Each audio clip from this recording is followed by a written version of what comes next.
Après avoir récupéré les sandales et l'épée de son père, Thésée partit à pied pour Athènes. La route fut longue et semée de dangers. Les bandits étaient partout et il y avait des bêtes sauvages dans les campagnes et les forêts. Mais Thésée n'avait pas peur. Il était déterminé à faire ce chemin seul pour rencontrer le père qu'il n'avait pas connu. Sur la route, le jeune homme fut confronté à plusieurs bandits. Parmi eux, il y avait Péripétès, célèbre pour son gourdin en métal. Thésée fut attaqué par le brigand, mais réussit à éviter les coups. Grâce à une puissante contre-attaque, Thésée désarma et tua Péripétès à l'aide de son propre gourdin. Bientôt, il rencontra Cercyron, qui défiait tous les voyageurs qu'il croisait à l'affronter sans armes. Cercyron tuait tous ceux qu'il battait. Le jeune héros se mit face à son adversaire. Ils mesurèrent leurs forces respectives et Cercyron montra qu'il était particulièrement fort. Thésée utilisa des techniques de combat inédites pour battre Cercyron. Après avoir vaincu d'autres bandits, Thésée fut poursuivi par un gros sanglier. Mais même les créatures de mère nature ne purent arrêter le jeune homme têtu.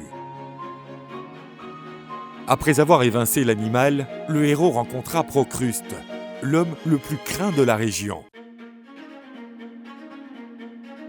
Il offrit à notre héros un lit où se reposer. Procruste avait 2 fils, un plus grand et un plus petit. Lorsqu'un visiteur de grande taille arrivait, il lui proposait le petit lit. Comme l'homme dépassait du lit, il lui coupait les jambes pour qu'il puisse passer dans le lit. Si le visiteur était petit, alors il lui proposait le grand lit. Et pour que le visiteur remplisse son lit, il tirait les jambes et les bras de sa victime avec des cordes. Mais le bandit ne faisait pas le poids face à Thésée, qui le jeta dans le petit lit et lui fit subir le châtiment qu'il avait imposé à tant d'autres. Après un long voyage, Thésée arriva enfin à Athènes. Même s'il n'avait pas été prévenu de son arrivée, celle-ci ne surprit pas le vieux roi Égée, qui l'attendait déjà. Il avait été averti il y a plusieurs jours déjà par la sorcière Médée, qui avait prédit l'arrivée de l'héritier du roi. Mais il ne savait pas là toute la vérité. L'influence de la sorcière avait pris beaucoup d'ampleur à la cour d'Égée, et elle savait qu'elle le perdrait avec l'arrivée de Thésée. Elle avertit le roi que son arrivée serait à l'origine de la mort du monarque. Elle dit au roi d'accueillir son visiteur avec toutes les hospitalités de rigueur et lui proposer un verre de vin. C'est ainsi que ses problèmes seraient résolus. Le roi offrit un verre de vin empoisonné à son invité. Thésée leva son verre et bénit la santé du roi.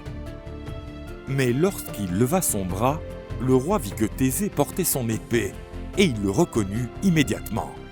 Thésée était sur le point de boire son verre de vin lorsque le roi renversa le gobelet. Il embrassa son fils qui était enfin revenu aux côtés de son père. Égée expulsa la sorcière Médée de son royaume pour avoir conspiré contre la vie de son fils.